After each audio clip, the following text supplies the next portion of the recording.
Welcome to the Capital City Crew podcast. Join your hosts Jeff, Owen, Josh, and Herman as they dive deep into the game of Malifaux. Explore sophisticated strategies and creative combinations, but always remember in Malifaux, bad things happen. All right. Hello, folks, and welcome back to another exciting episode of the Capital City Crew podcast. I'm Owen here in studio with Jeff and Josh, and we have a special guest with us today, Curtis, our local Bayou player, former War Machine player, frequent Malifaux player, and most importantly, our resident purveyor of all things from the Bayou. So, Curtis, welcome to the podcast. You want to introduce yourself? Yeah, sure thing. I'm Curtis. I've been playing since about the end of Mark III or Mark II, second edition. So I got started right at the beginning of third edition beta testing. Herman got me introduced to the game. I started with Ophelia. I still have the old little metal set, so that's near and dear to me. I have all the little kin metal pieces, and I fell in love with Gremlins because they remind me everything I love about the faction, about gaming in general, which is nonsense and shenanigans. So just been a lot of fun and really enjoyed this game, and it's been a real nice community as well. So really excited to be a part of this. Well, fantastic. We're really happy to have you here on the pod. Some other news to share with folks, with our listeners. In case you haven't heard, the Nova Open, the Washington, D.C. area gaming convention that I've been affiliated with and other folks have been attendees of in the past, is back on for 2022. And I am excited to say that I am the new president of the Nova Open.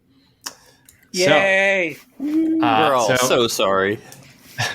So a couple things. One, if you're in the DC area or elsewhere and you want to volunteer or help out, or let us know. Reach out to customer service at novaopen.com. And I also want to put in a plug for Jeff, who has agreed to take on the role of Malifaux event lead. So super excited for that, and look for things in the future as we give you more info about all the exciting Malifaux coming to Nova next year. Why'd you pick that loser? I don't know. Just he was on the street. He seemed like to be good at it.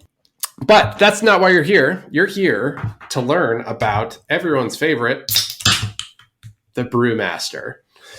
But before we get into the details of that, Josh has assured us that there is something he calls, quote unquote, the dumbest way to flip a turf marker that he is really excited to tell us about. So we'll wait before we get into that. Did you just introduce Brewmaster by opening a beer? I did. That's the worst intro ever. Okay, Josh, I believe you misspelled best intro ever. Yeah, exactly. Let's transition from the worst intro ever to the worst idea ever. Go ahead, Josh. Oh, yes. So, a while back, on the podcast, we did an episode on Anuli Karen, and one of the models in that crew that I'm a huge fan of are the Operatives. Operatives bring to the table the Infiltrator ability, which it is just a very, very strange power, and how it interacts with enemy effects that typically only target friendlies. So there wasn't a lot of truly abusive stuff you can do with it, but in the new book, in Malifaux Burning, they introduced a new model with the Infiltrator ability, Klaus Norwood, the versatile model in the Neverborn faction. And with the introduction into the Neverborn faction, you can now open up some truly strange things you're capable of doing with the Infiltrator ability. And this most dumb way of flipping a turf marker, or actually scoring deathbeds, is brought to you by the title version of Cry, with her new summoning mechanic revolving around having models in her crew move through enemy models and the enemy models then have to take a willpower test, or they summon a Arami minion into base contact with the model that failed the willpower test. So Klaus can trigger that ability, because he can count as a friendly model to that crew. So if Klaus moves through, say, an incorporeal model in his crew, that model has to test or summon an Arami minion into base contact with itself. Now, that ability still belongs to Karai, so it's Karai's model that you're summoning into base contact with that. Which is cool if you want to give your opponent a free model, but you would take this one step further, because he can do that as part of a charge. And after that charge, you trigger the ability when you finish the movement of the charge. You still get your attack after that. And then you get into a second level of cascading weirdness that you get off of Klaus, where his melee attack has a trigger called Pocketful of Personalities, which lets you dupe a trigger on the model you just attacked. One of the minions that you can summon off Karai's abilities is Gaki, that have the coordinated attack trigger. So Klaus can charge through that one of the models in his crew, summon a Gaki off of that model, attack that Gaki with your with your charge action attack, get the coordinated strike trigger, and have something with like a max 5 damage severe kill that Gaki, that activation. And that's you killing a enemy model, which will flip a turf war marker. Or if you have deathbeds in it, you can set it up so that you could do this and just immediately score deathbeds. I don't know if it'll ever come up, but it is, if anything, highlighting how wacky the Infiltrator ability actually is. That sounds quite the Rube Goldberg machine. That is a spectacular Rube Goldberg machine. But really, it's just big Infiltrator. It's cool power. Super cool power. So let me see if I can say that back, because listeners or anything like me, that was a lot. So Infiltrator, the ability, makes the model with Infiltrator not count as an enemy for your enemy's abilities, actions, triggers. So you're saying this is a way for you to treat your own model as... Wait. This lets you trigger the friendly-only abilities of the enemy crew. This lets Klaus count as a friendly Arami model, so that he triggers to trigger the summon, and then because you are controlling the summon, it's your Gwisen that gets summoned. No, it's still Karai's minion that gets summoned, because that's how summon effects work. I'm going to throw this out just because this is really dumb.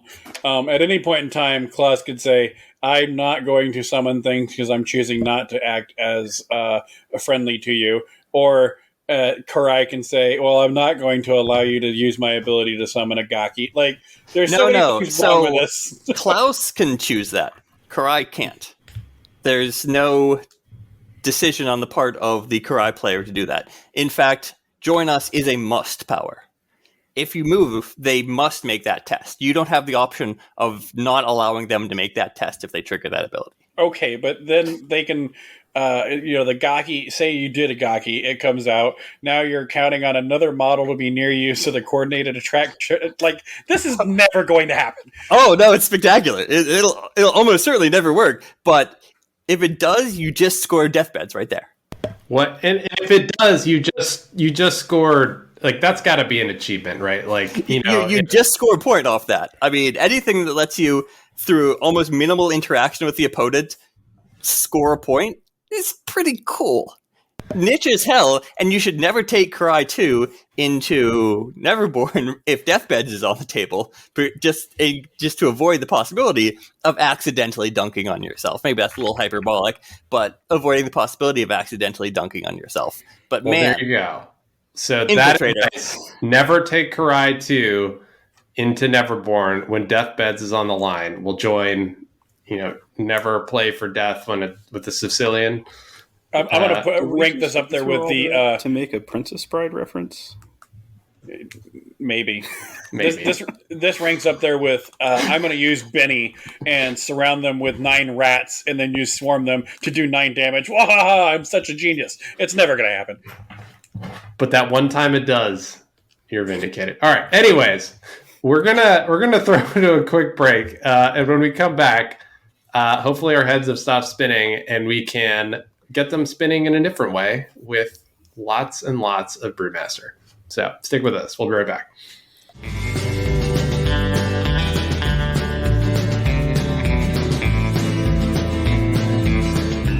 All hail Jeff, the master editor. All hail Jeff, the master editor. All hail Jeff, the master editor. This entire episode is just going to be a hour and a half loop of Owen saying that.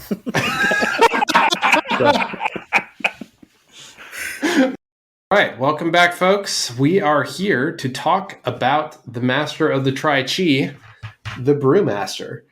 And we're really excited because now that the new book has been released, we can talk about the new title. And so we can do a deep dive, our first Bayou deep dive, doing a compare and contrast between the two Brewmaster titles.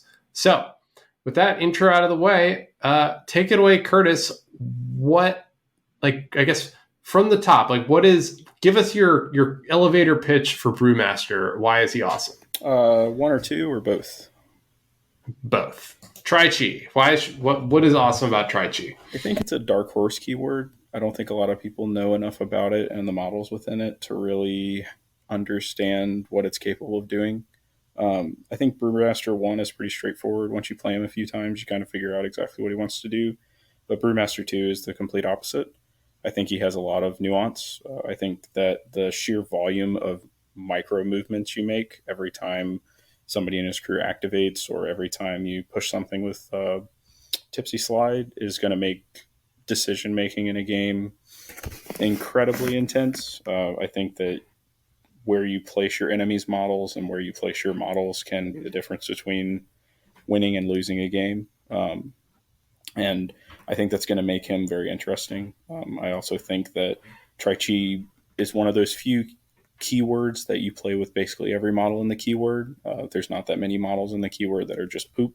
All of them have some form of value or tech that you could justifiably bring them in. And I think that there's a lot of people that are just like, oh, it's Brewmaster, he's going to bring a whiskey golem. And that really, really kind of undersells how good the henchmen are and how good some of the minions are in the keyword. Cool. Well, I'm excited to learn more. But I do have one question. I know in second edition, Brewmaster had a bit of a reputation for being just a pain to play against. It was like, oh, you get in the brew aura and then you can't do anything. It was very sort of like denial type master. Is third edition Brewmaster still in that sort of play style zone, or is it different? He's basically the same. I didn't play him in second edition, but every game I played with Brewmaster 1, he gets to some spot on the middle-ish section of the table, and then he makes whatever's within 8 inches of him slow. And then he has the 12 cups upgrade, so he denies bonus actions within 4. So you're basically reducing any enemy model with poison 3 within 4 inches of him to 1 AP. And once you engage him at 2 inches, they basically can't do anything. So he can be very, very miserable. He can basically make you feel like your models aren't doing anything. Brewmaster 2, though, he does have control with his 2-inch engagement, but he doesn't really do a lot to put a bunch of distracted or give slow to enemy models. A lot of what he does is moving enemy models around, controlling them by putting them in different spots on the table. And he can just outright kill a lot of things as well. All right, so Brewmaster 1, Curtis, let's go. So I think one of the major strengths of this Brewmaster is he's pretty straightforward to play. I think a new player could probably pick him up and get a really good idea of what he does, because what he does is very basic. He goes to a spot on the board. A lot of times he likes to play in turf war or ley lines, any kind of strat or scheme pool that lets you kind of lock down a center portion of the table and still score points. And he basically tells whatever enemy model gets close to him, you can't do anything this turn. On top of he can beat things in the face really easy. But overall, there's not a lot of like order of activations concerns. There's definitely, it's Malifaux, so that's always something you have to think about, but it's not any more complicated than any other master. Outside of very niche situations, he has stupid strong control. When you have an entire keyword of 2-inch engages and then can also give out distracted and slow, on top of him having a lure, like you can just abuse the nonsense out of your opponent's crew if they're not prepared for it. You can really shut down everything they're trying to do. A stat 7 lure is just incredible for that. And he's stupid durable. If you try to hit him a lot of times and you have poison on you, he's often going to be defense 7 and willpower 9. On top of having a defensive trigger that he can cheat for that pushes you away based on the value of your poison condition. And the keyword has strong healing, so whatever hits you do land on him. If you don't do substantial damage, he's just going to heal back to full. So you got a potent area control master and Brewmaster. What do you do about just getting shot in the face over and over again? What do you do about 14-inch range guns? That's pretty much his primary weakness. Basically, the only tech that... So his keyword actually has stealth. Moon Shinobi have stealth, which is actually pretty good if you're facing dedicated gun lines. I think if you're playing on the proper table with enough terrain, he's only size 2, so he can still hide. And you do have a lot of armor 2 options in the keyword. So there are definitely... It's not impossible, but it is definitely one of the best counters to him because he doesn't have a lot of extended ways to hand out poison. And if he's not handing out poison, his survivability is basically 0 because he just becomes a def 5 willpower. Willpower 7 is good, but he just becomes a def 5 dude with not a lot of defensive tech after that. I know we'll probably get into this more in like general counterplay, but I am curious since you're talking about like things that get close. What about like how well does he do with things like I'm thinking first Nexus, where like when you get close and you get a parasite, like suddenly you just start taking incidental damage that you can't control. Like, is he vulnerable to those sorts of things, or is he still fairly resilient? I feel like Nexus is definitely a counter. She gets around pretty much all of his defensive tech with the parasite tokens by just pinging him with irreducible damage and giving those tokens. There's no way he can remove them. He is very static, so he can't really get away. And his keyword's really squishy outside of the healing. So if you have a way to consistently negate their defensive tech, one of the main things the henchmen have and the Whiskey Golem has is beer goggles. So if your opponent has poison, they suffer negatives to hit them unless they discard a card. That's massive for their survivability. So if you have ways to get around that, or armor in the Whiskey Golem's case, or soul stones, which Nexus does, then he's probably just not going to be able to play the game. So expanding out from just looking at Brewmaster, he's a good area control piece, decent resilience as long as you can get poison on things. What does his crew bring to the table? How do they support this particular playstyle, or are these guys doing something else entirely while the Brewmaster is single-handedly sort of locking down a portion of the board? So just to kind of give a breakdown of the rest of the keyword with Brewmaster 1, I think you have more limited options for what you can bring that really synergizes with his playstyle. I think the Whiskey Golem and Fingers are kind of a must-have in the keyword. A lot of people kind of sleep on Fingers, but he is the only source of card draw in keyword. Sounds uncomfortable. Yeah, it's pretty awkward. The only other way is Bryn or a Bokor. So I think people don't bring him nearly enough, and people that was a horrible joke. I just want to point that out here. He's just sleeping on Fingers, and that's uncomfortable. Like, that was bad. Well, he has a pickpocket. You were the only one who heard that joke. Oh, hey, folks! A wild Herman appears. We'll see for how long. Kill it! Quick, toss the Pokeball at it. Oh god, I can't remember what they say when like they successfully dodge it, but dodged. All right, back to Brewmaster. Why is Fingers awesome, and why should we take him? He basically assists Brewmaster in locking down certain portions of the table. He's also movement 6 with built-in squeal, so he's really hard to pin down. So if you need him to be a scheme runner, he can. He hands out extra slow if you need to, and he can do some damage. And he's got a built-in obey, with Have a Drink. So he can force opposing models to perform actions if they have enough poison, or you can have non-Brewmaster models take extra actions. It's actually kind of cute with the Whiskey Golem for a min 3 Whiskey Golem attack when you need it. So he's very flexible in a pinch. And like I said, the extra, he not only hands out poison to things, but he's got the only card drawing keyword. So that can get really stressful if you don't bring him around. You can really struggle to keep your hand up. Yeah, suited no TN small favor is real nice. Oh yeah, it's real good. Damn. I'm actually taking a look at it as one more question action, which is just like the triggers with it as well, where you give a model slow, potentially do 1, 3, 4 damage to it with the mental trauma trigger, and it's not built in, but he can stone for it, where you're doing slow, making a target discard a card, or they take 3 damage plus another 1, 3, 4 if it's engaged. That's actually really good. I know Carmen and I both use one more question within the lawyer people keyword. Lucius. I don't Elite. remember. Elite. Yeah, there you go.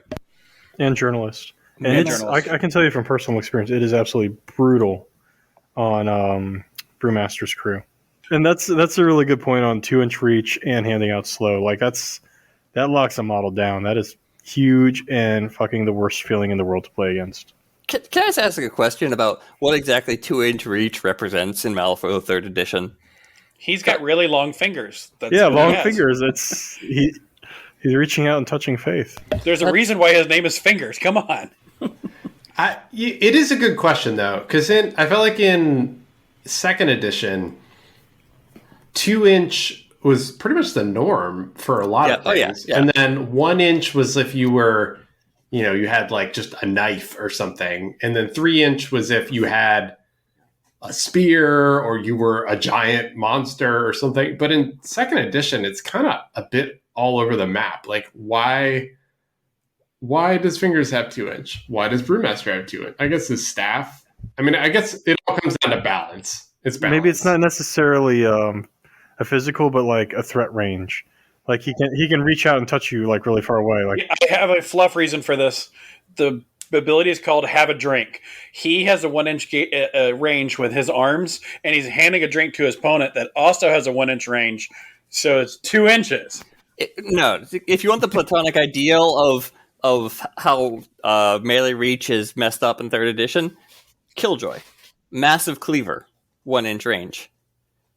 Dashiell's title with 2 smaller cleavers, 2-inch range. That's because he changed them anime style. It's not the size, it's the girth, man. watch the Phantom fucking Menace. He's dual wielding. He's got chains hooking his axes together. There definitely are a lot of models who have 1-inch ranges on enormous giant monsters who you're like, wait, what? All right, sorry, we are going wildly far afield. This party is sloshing all over the place. So let's all right, we've got to our listeners, maybe we may have drank some before the Brewmaster podcast. You never know. I know, and that is accurate.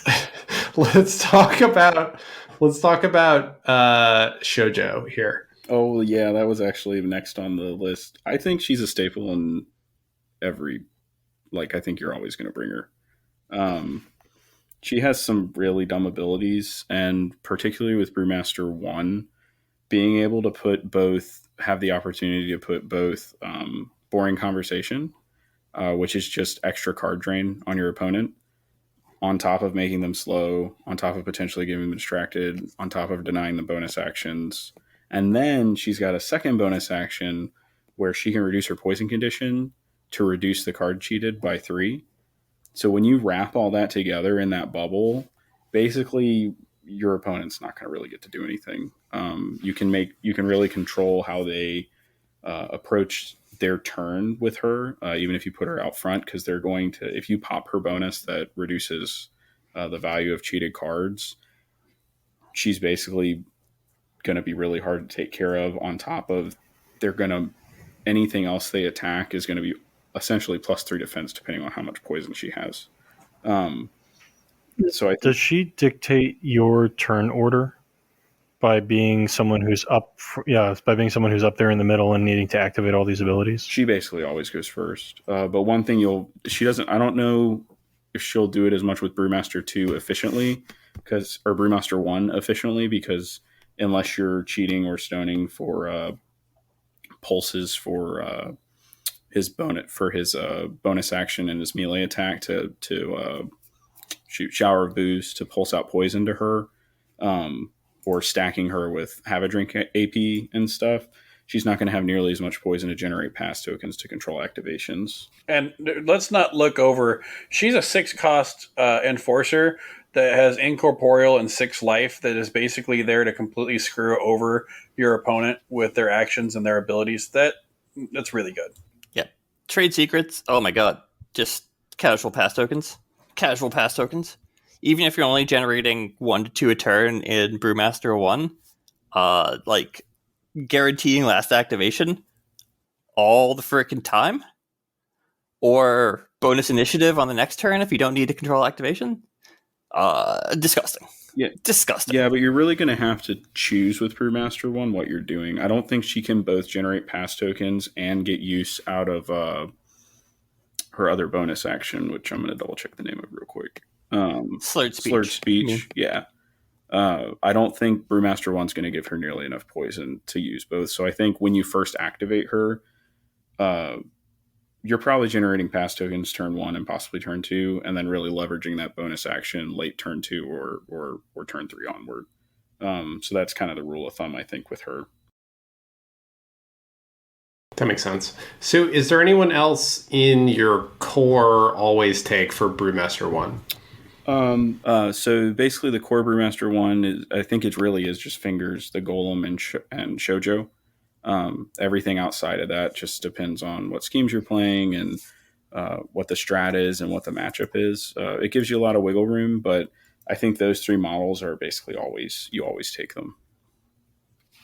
Okay. Well, cool. Do we want to loop back to Brewmaster 2 and find out about the core crew, and then do some compare and contrast? Well, because I already know what some of the core crew is for Brewmaster 2. A couple of things here, like Moon Shinobi. I've seen that they've gotten a lot of a bad rap. Do you take them with Brewmaster 2? No, with Brewmaster 1. If I need stealth or a flanking schemer, they're actually surprisingly good at that.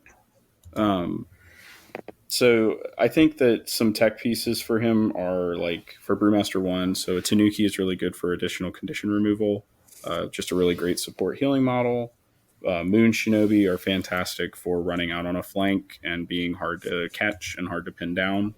They're super squishy, so you typically don't want to shoot them up the middle with Brewmaster because they'll probably die. Yeah, you definitely don't want to shit them up the middle. Excuse me, sir. This is a family podcast. No, it's not. Oh yeah, no. This is a TriChi podcast. My bad. Yep. And then there's Whiskey Gammon, which kind of do the same thing as Moon Shinobi. I think they're better with Brewmaster 2. I think I'd rather take a Moon Shinobi with Brewmaster 1 just because of the style of play. Is that just poison stacking on the Whiskey Gammons better than 2? Pretty much, and they're faster. Brewmaster 1 actually hires a lot out of keyword. So one of the things I'd been really experimenting with them is like in ley lines, you pretty much always take an emissary because it's so fast and it can just run around on the flanks. It's also a min 3 beater that's durable, so it can really bully those flanks.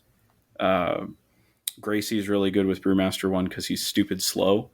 So if there's severe terrain or it's like corner deployment, he's going to waste a lot of AP walking, and Gracie can really help him out with that. She's also armor 2, so you can really flex into an arm skew build. Trixie gives you an additional stat 7 lure, which means that opponents really can't get away from him. And she gives you +1 to initiative flips, which is really nice in tandem with Shoujo.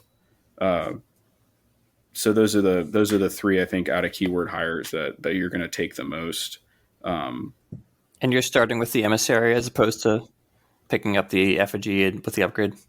You can. I think that the effigy with the upgrade is better in like kin or in a crew that can really put a lot of early turn pressure independently, having a model like the emissary that can move so fast and put pressure on an opponent early in the game is pretty valuable. So waiting till later to summon in the emissary can be a little bit more detrimental to Brewmaster.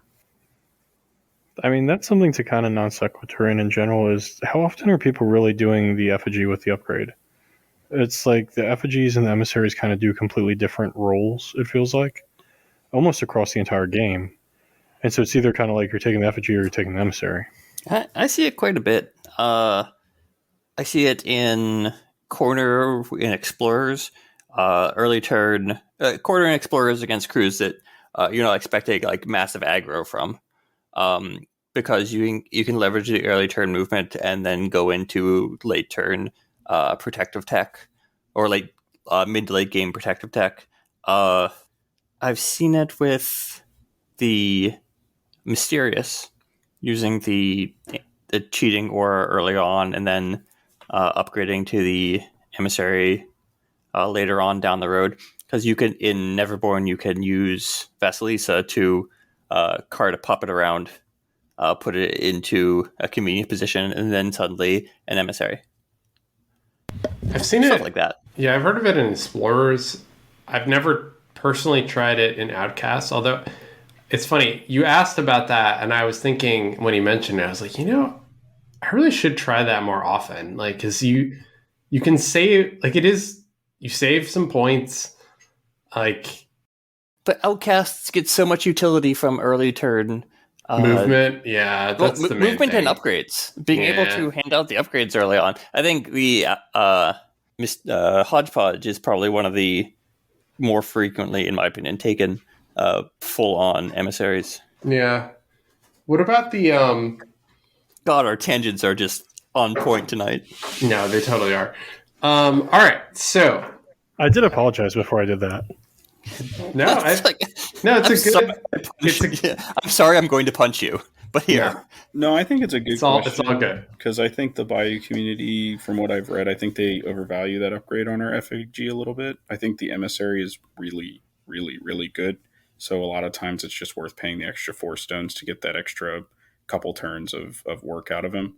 A lot of times you're bringing him at ley lines too, and just being able to have him on turn 2 shoot from one objective to the other with basically no effort, or go deep. The option to go deep to an opposite side ley line marker is really good utility. I think Kin and possibly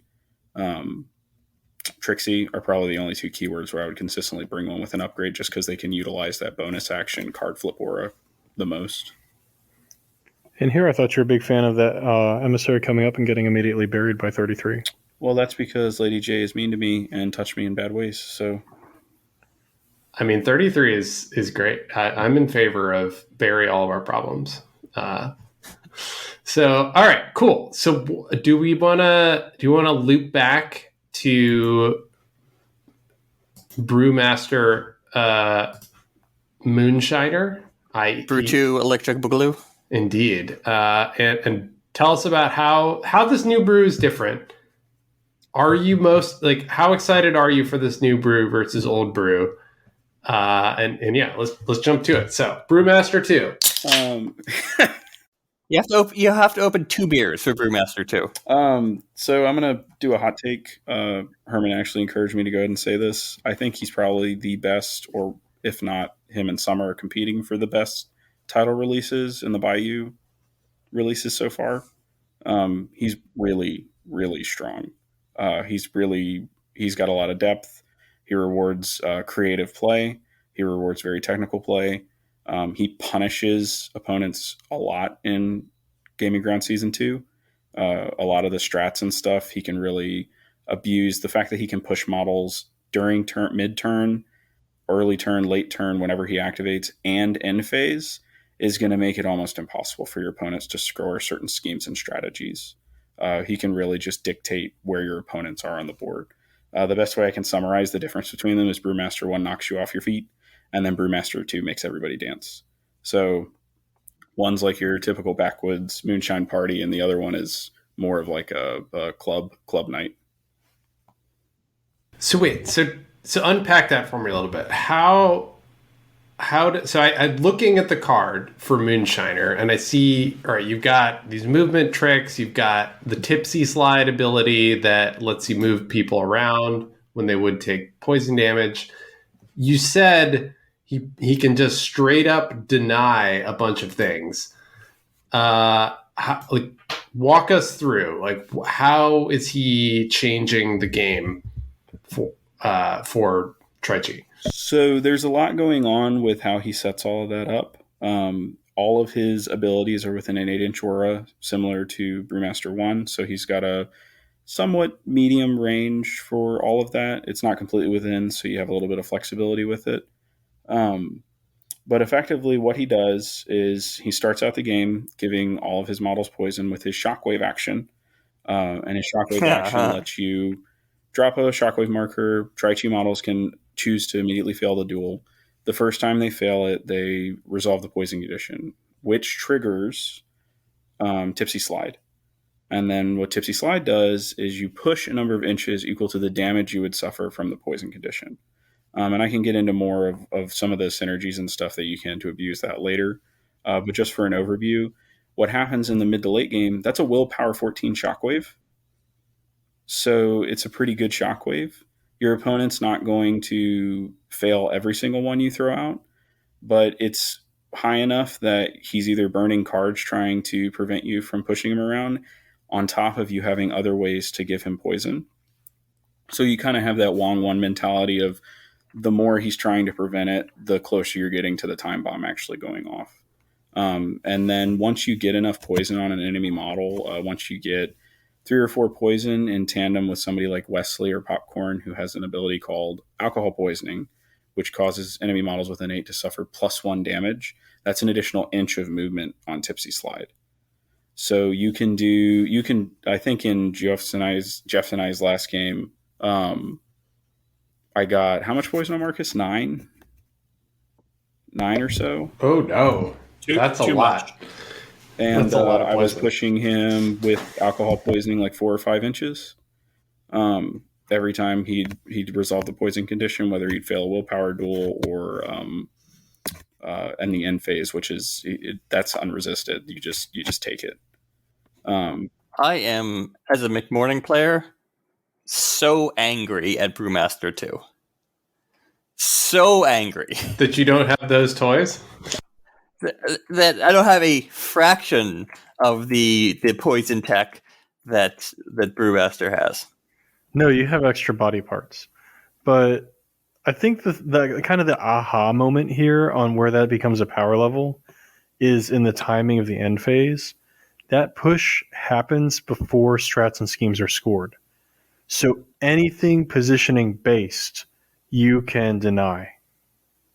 Yeah, so ley lines potentially out. You're messing with potentially outflank or claim jump, or moving people in for bait and switch, or some of the other schemes where you want to be close to people. Are you ultimately less likely to pick Brewmaster 2 into a faction that has access to Laugh It Off? Probably. Going into, say, Guild or Ten Thunders. Leadline Sock. Leadline Sock. Is it a sufficiently large part of your game plan to move your opponent that you would alter your selection based on their potential ability to counterattack? So I think that's also... So I'm going to keep saying this because this Brewmaster, he has a lot of options. I think if you can't move your opponent's models, that doesn't automatically lose you the game. Because he can also kill things pretty quickly. So even if you're not pushing the models, you're making them take the poison damage twice in a turn. So you're making them take it when they fail the willpower duel and in the end phase. Stacked with alcohol poisoning, I mean, you're talking upwards of 3 to 6 damage consistently if they fail that willpower duel once. On top of, let's say you put sparks in the crew. Well, now they can't heal or remove the poison condition because of hostile work environment, which is an ability that probably shouldn't exist.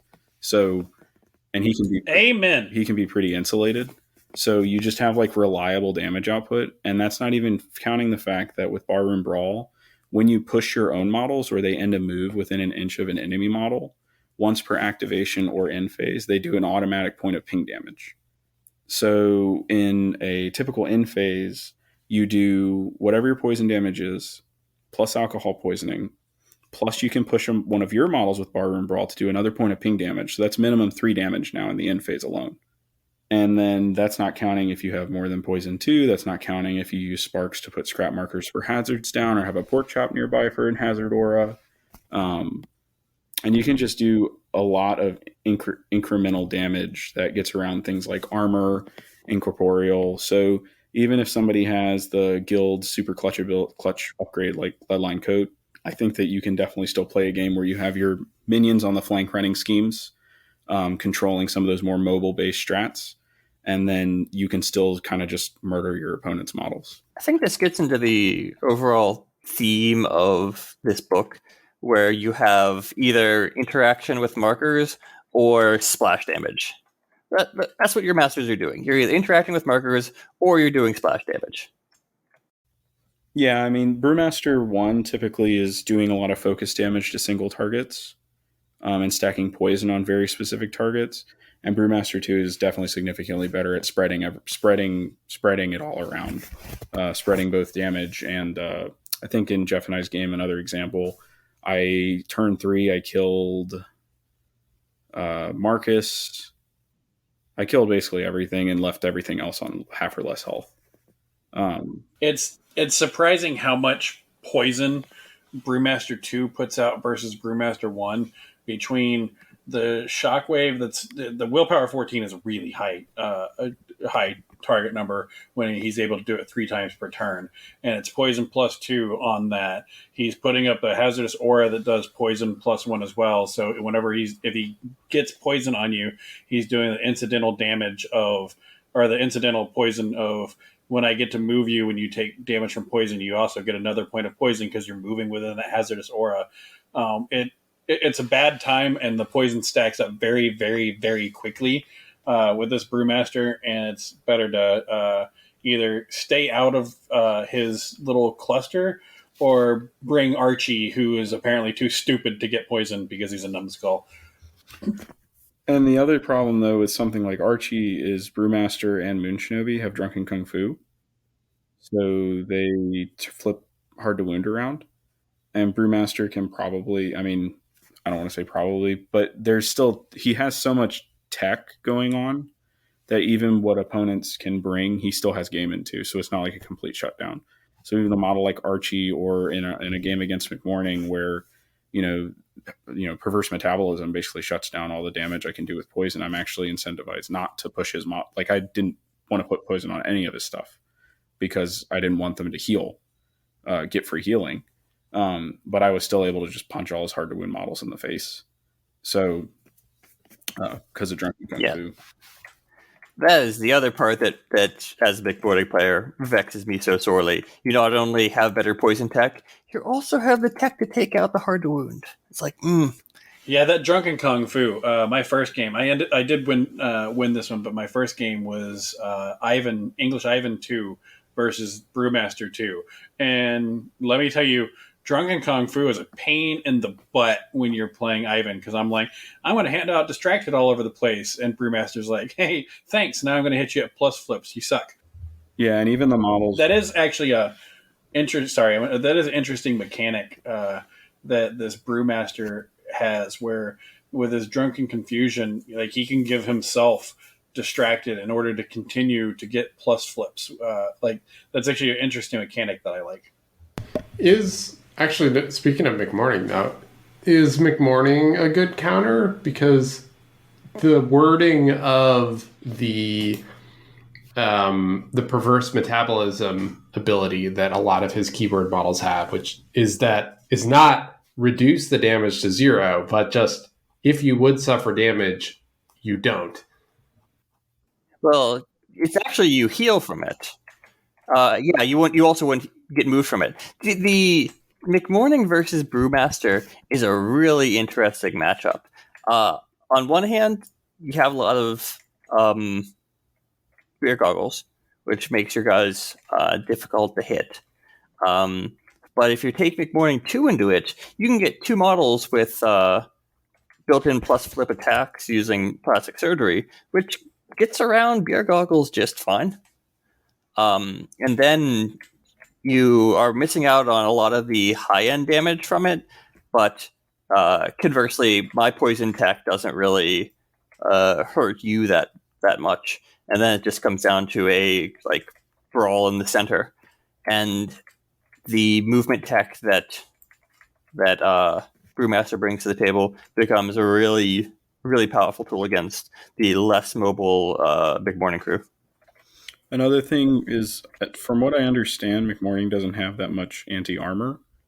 One of the things that TriChi can do that I plan to talk about, and I might expand on later, you can put multiple Armor 2 models in this keyword very easily, and it synergizes very well with what the crew wants to do.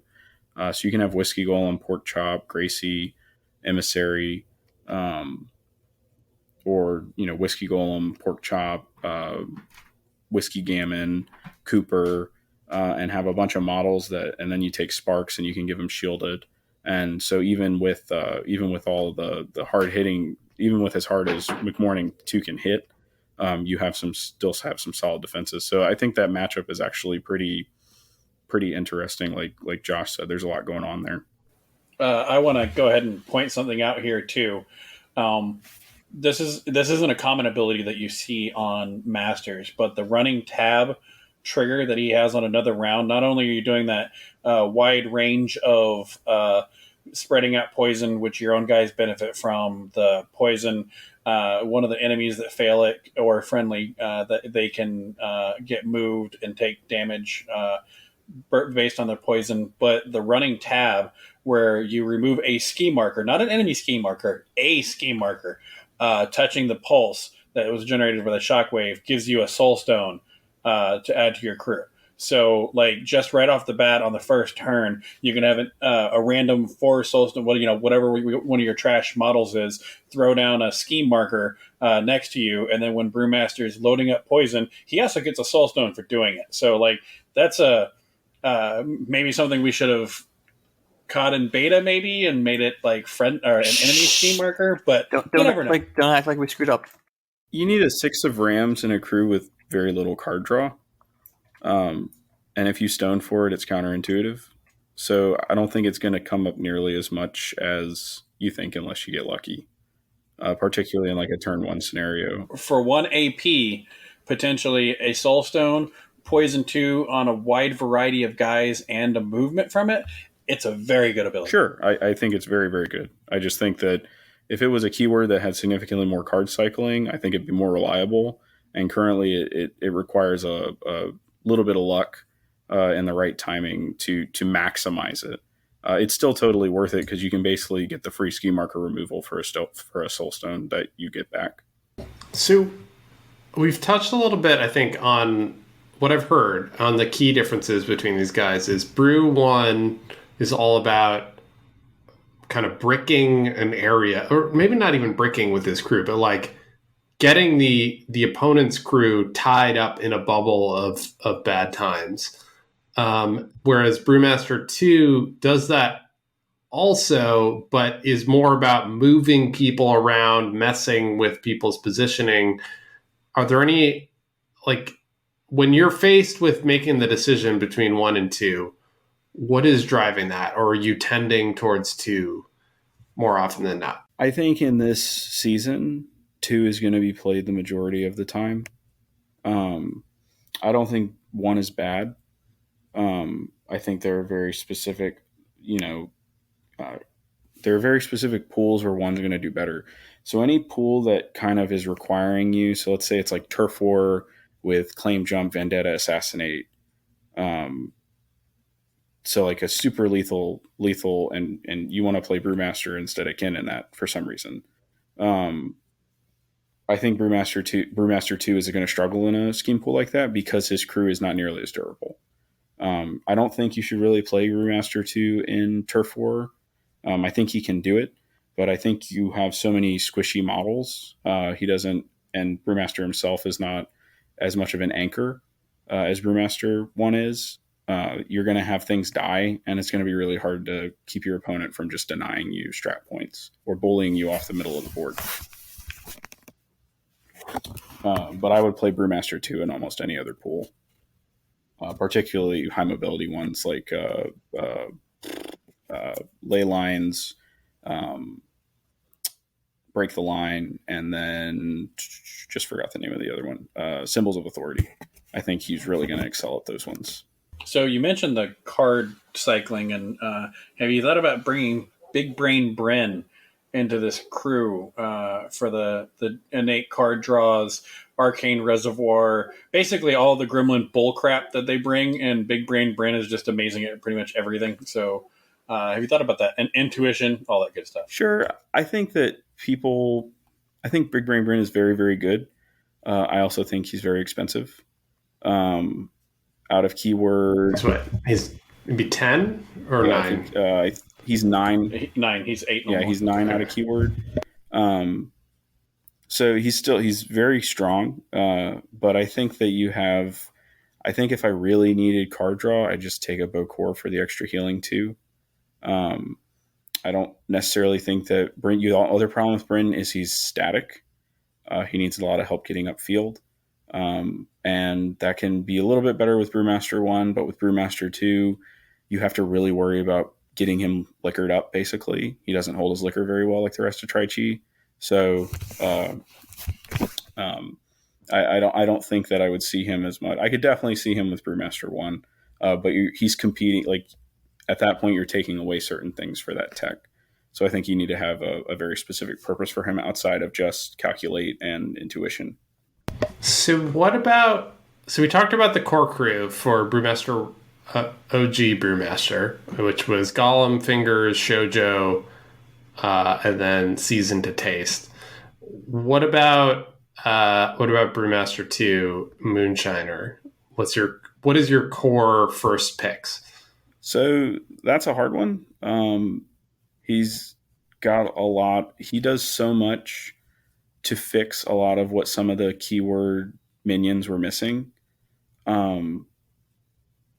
So for an example, I would probably never take Cooper, the Enforcer, with Brewmaster 1. Cooper requires a lot of poison. She requires an 8 just to do her summon, which is pretty much all she does.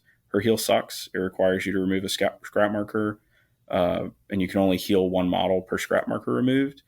And there's not a lot of scrap marker generation that you don't have to pay a lot for in the keyword. Typically, if you're paying enough to get enough scrap markers to get value out of that, you're better off just using sparks and turning them into hazards. But with Brewmaster 2, he gives her all the poison she needs. You take a little 4-stone Akamame, who's also a great schemer, to poop out a scrap marker. And then basically you're getting 2 free Whiskey Gammon every time you hire in with Brewmaster 2. He also fixes her speed issues by pushing her around. And at the end of the day, she's still got a stat 6 blowtorch. And burning on top of all the incremental poison damage you're doing is just really good additional damage to throw in there. She can give burning 3 to something pretty easily because she's got the tome trigger built in that adds an additional burning for every tome in the final duel. So I think Cooper's definitely one that's really hard not to take. I don't think you're always going to take her, but I think that just getting 2 free Whiskey Gammon and then a durable Enforcer that can kind of sit midfield and still get pushed for ping damage and has a good stat 6 melee attack. I think that she's pretty valuable. Jeff actually finally sold me on her because I was really down on her with Brewmaster 1, and then he convinced me to give her another shot. I was going to say, these arguments sound really familiar. Yeah. Hey, I actually put it on the table. Who would have thought? Are you going to be taking Sparks a lot in Brew 2 to leverage that hazardous terrain bullshit that everyone loves?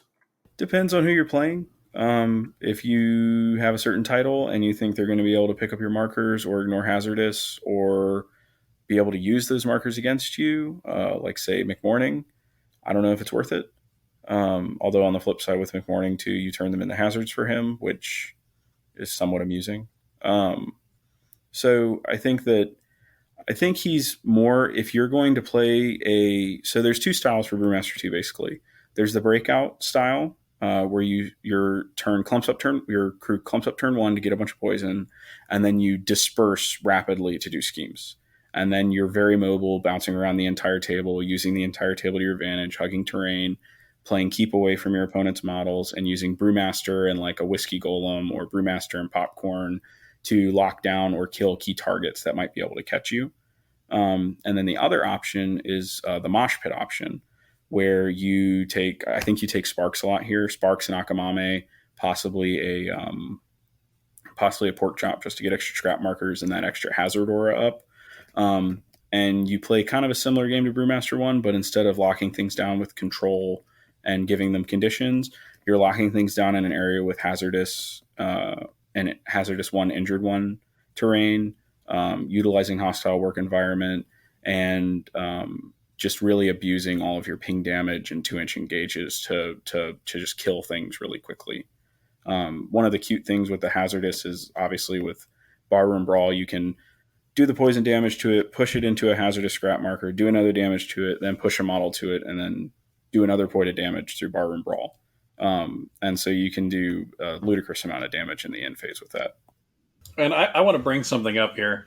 The Whiskey Golem, I mean, it was an okay beater before, but Brewmaster 2 turns this guy up to 11. It is like the center point of your whole crew, aside from Brewmaster itself. Like, Brewmaster goes and he gives them a hazardous aura, which combined with, it's already a defense 6 model with 8 wounds and armor 2, with a demise ability that it blows up, does 2 damage and 2 poison, has a defensive trigger. Like, it was already a decent model.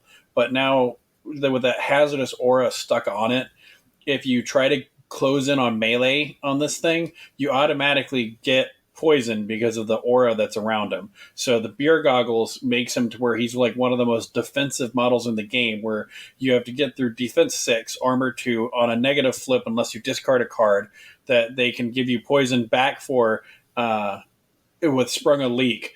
And he's able to hit you at a stat 6 with 3-4-6 damage track with a trigger for onslaught if he has it, or a built-in poison. Like, he just becomes so good under this Brewmaster. It's almost insane. Like, it is really, really good. You can also move it 15 inches before it activates. So you take Sparks, he obeys it to walk 5.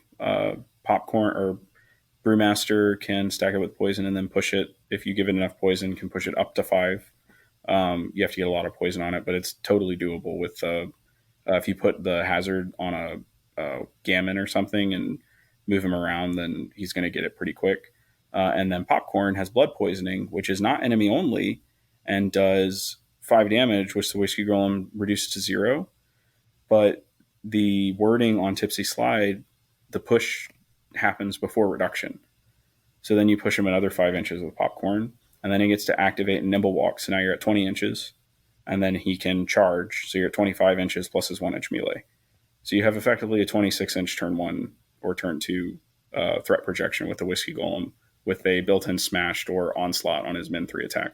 But so, like, would you want to... Like, it's cool to have a crazy threat range, but, like, wouldn't that put you way out of position, unsupported from the rest of the crew? I would probably never do it as much as I would say, hey, this is how far he can move, and watch my opponent try to figure out how to not randomly lose something to my min 3 beater. But it can be done. You're hoping for the psychological hit, even though you wouldn't typically do it. Well, even there, some crews are, like, if you're in a scheme or a scheme pool that's mostly running around and accomplishing the schemes that you need to do, the Whiskey Golem is not easy to take down, especially not with this Brewmaster. And just jumping him up into the crew, if he sits there and ties up the whole enemy crew for roughly like 1 or 2 turns, and like and I probably wouldn't do the full like all out charge range, but even if you put that hazardous aura around him and charge him into the enemy crew, like, there's not a whole lot, like, okay, I'm going to take out your Whiskey Golem. Well, congratulations. You're probably going to rack up like 5 poison on most of your models while doing it. And if you do manage to take it out, it's going to do 2 damage and another poison 2 to everything around it. Like, it's really good. 33. Yeah, pretty much. Just bury him. Although he is size 4, so... Yeah, like the 25-inch threat range doesn't just mean yeeting your model into the opponent's crew turn 1. Yep. It also means having him in the center of the board and then going and completely wrecking a flanker. And then at the end of the round, depending on where Brewmaster is, he then gets to push back closer to the center when his poison ticks. Yep. Yeah, you can yo-yo him pretty hard.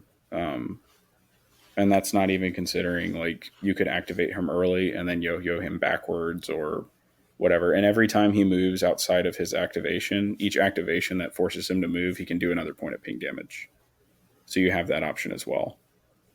So he can really just be like pinballing around your opponent's crew if you need him to, with all those pushes and free walks and stuff. And is that's for both Brewmasters or just for 2? That is only for 2. Okay. And that's because it's keying off of the Tipsy slide. Poison, getting free. Yeah, the tipsy slide. Okay. Mm-hmm. Better than the electric slide. Yeah, is it though? The Whiskey Golem in 1 is just kind of, he's just a beater. Like, Right. He's a hard to take down beater. But in 2, he's like one of the focal points of your crew. Okay. So in terms of like game, well, but it's only within 8 though. So like you can't ping pong. Well, I guess that's 16 inches. So never mind. That's a lot of the board. All right. So for Brewmaster 2, we've talked about Brewmaster 1's game plan is basically like go somewhere that your opponent wants to be and make it a bad time. And Brewmaster 2 is what you can either like clump and then blow out to different places, or also be in the bubble of pain. Like it gives you the option. Pretty much. He's so flexible with his speed. Like, his crew is so wicked fast. Pretty much every model, like Popcorn, can move a stupid number of inches if he needs to. Whiskey Gammon can reliably move like 20 inches a turn for super, super quick scheming. You can get breakthrough and outflank almost immediately with stuff like that. Or you can do like one of the big threats with a Whiskey Golem or any sort of model like that that's a beater that he can push around, is being able to rapid redeploy something and touch something that your opponent didn't think that you could get touch. So you can basically make it so that no section of the board is safe. The big thing to keep in mind with that is he has no out for severe terrain. So you have to really plan ahead, and you have to know what the board is, and you have to know where the blocking terrain is. You have to know if your opponent has certain things that are preventing the pushes, and you have to, it's not unlimited. Like, it's not like he can just push through a forest. Like, his movement gets drastically reduced as soon as you throw him in a puddle. Because we know drunks can't swim. So, but yeah, he definitely has a lot of movement, and there's definitely counterplay to it. But I think the biggest thing that defines him over Brewmaster 1 is flexibility. Cool. Well, do we want to take a quick break and maybe then loop back to like when you're picking Brewmaster just overall, like what sorts of missions? Yeah. All right. Well, why don't we throw it a quick break? We'll be right back. Stick with us.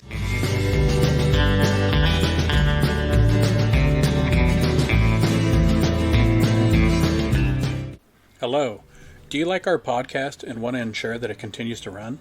Maybe you want to hear our outtakes on unedited footage. Or perhaps you're just flush with cash and you like being generous. Either way, we've set up a Patreon just for you.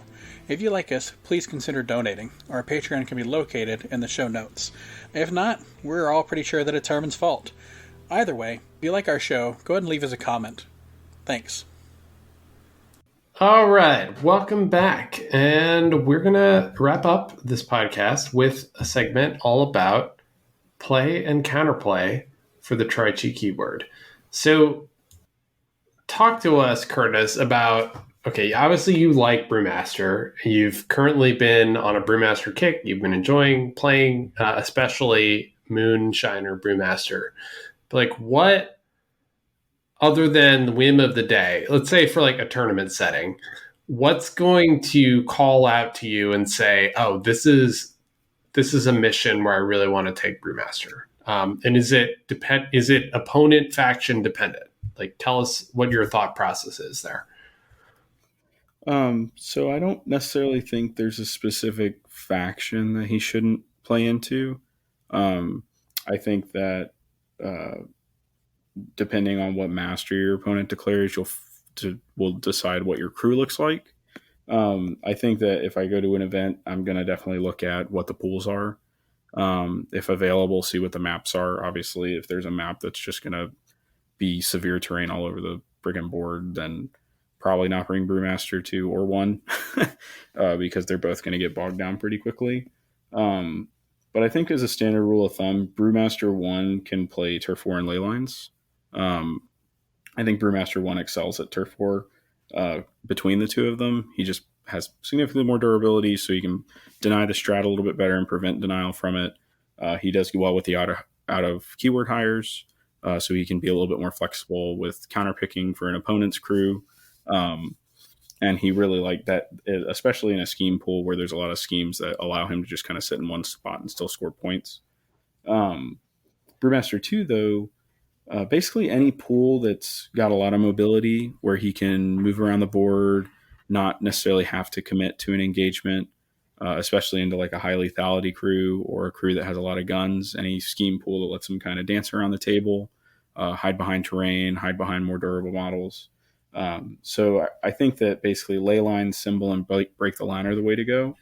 Ley line, I would probably hire popcorn. Never give the lodestone to Brewmaster because then you can't butterfly jump. That would just be bad for everybody involved. But popcorn can make a really, really great, probably almost as good, if not better, than the emissary lodestone bearer. You have really good denial in ley lines because you have that in phase push. You also have Brewmaster, when he hits something with his staff, can push it. So you have so many different ways to pick that lodestone bearer off the ley line marker when you need to. I still would probably give it to popcorn just because I really don't want to have to lock Brewmaster down to marker duty. I like him being a little bit more flexible. And then if he's sitting on the marker, you can't like butterfly jump off of it or butterfly jump out of position such that your end of turn push will get you into the marker.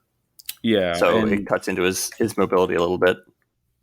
Yeah, and also it can block his line of sight for his auras. So you probably don't want to be base to base with it because your opponent can probably abuse that a little bit, depending on what they've bought and what their plan is. I think that for symbols of authority, you kind of play the really fast game. So you probably hire in Gammon here. You don't summon them with Cooper because then they can't pick up the symbols with the strats. So I'd either hire in Gammon or Moon Shinobi to be your symbols hunters and then do that clumping up turn 1 and then spreading out turn 2. A lot of opponents like to put the symbols out on the flanks, and Moon Shinobi are really good at kind of getting to them even when your opponent doesn't want them to, especially when Brewmaster is dancing around killing things. And then for break the line, you've got two options to play. So you can either spread the markers really wide and force your opponent to play wide to score on the strat. Or you can wait for your opponent to put a marker down, and then you can place both your markers near that one.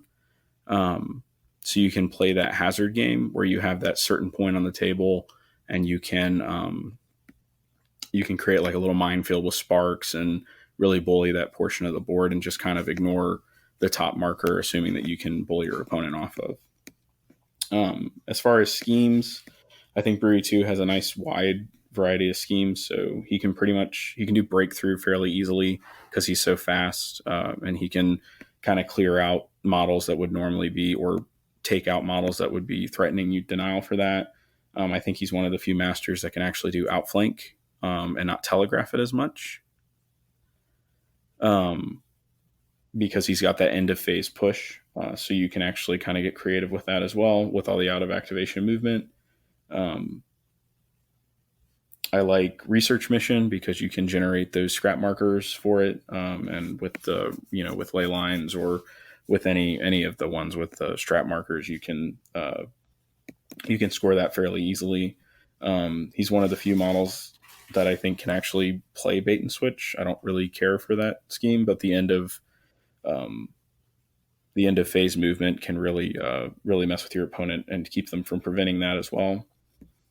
And then I like him with Hidden Martyrs, but I like Brew 1 with Hidden Martyrs as well because you have a 4-stone Akamame who's only got 4 health. He's hard not to kill. I basically always, if there's Hidden Martyrs, I can basically always hire an Akamame for it because it's almost impossible for your opponent not to kill the Akamame. That's how easy they die.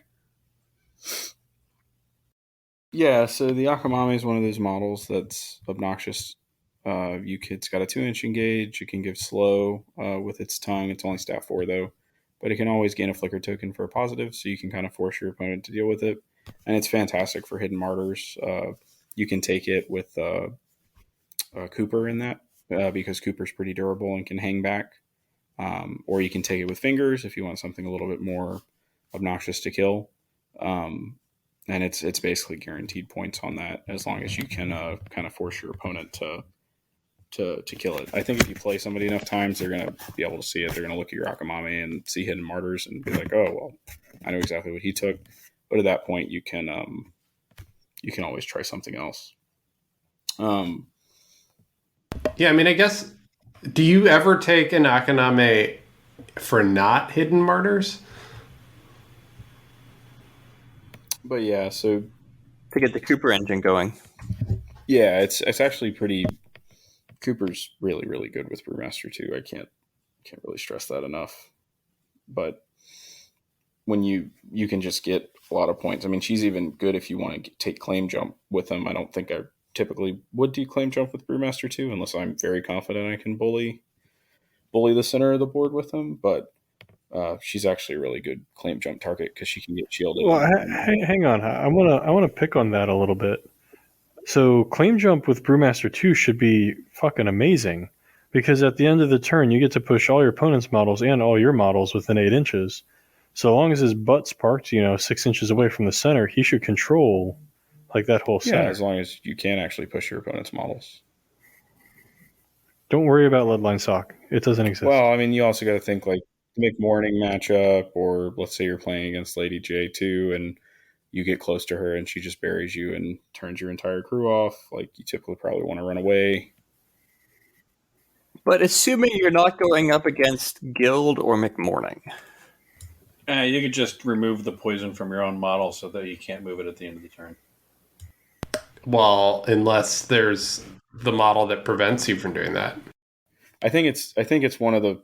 I think he has more reliability with the more mobility based schemes than he does with Claim Jump. I think Brewmaster 1 is also way better if he sees Claim Jump in the pool. Brewmaster 2 can definitely play it, and like you said, he's got good tech to kind of guarantee it, but it's very matchup dependent. But yeah, so I think that overall, it's going to be really difficult to not play Brewmaster 2 for me personally. He's so much fun. You kind of have a lot of order operations and different things you can do. You have a lot of choices to make each game. I don't really recommend them for anybody learning Malifaux. I think Brewmaster 1 is probably better if you want to learn with TriChi, just because he's so much more straightforward. And as far as he compares to the rest of the Bayou Masters currently, I think he's definitely one of the top ones. And I think it's going to be really hard to not reach for him a lot of the time. All right. Well, Curtis, as you said, that's what makes the Brewmaster awesome. So you heard it here. Let us know in the Facebook post about this, or in any of the methods that you can comment on this, that you liked it, what you want to hear next, what your thoughts are about the Brewmaster. And we look forward to seeing you again soon on the next episode of the Capital City Crew Podcast. Thank you for joining us for this episode of the Capital City Crew Podcast. We hope you tune in next time.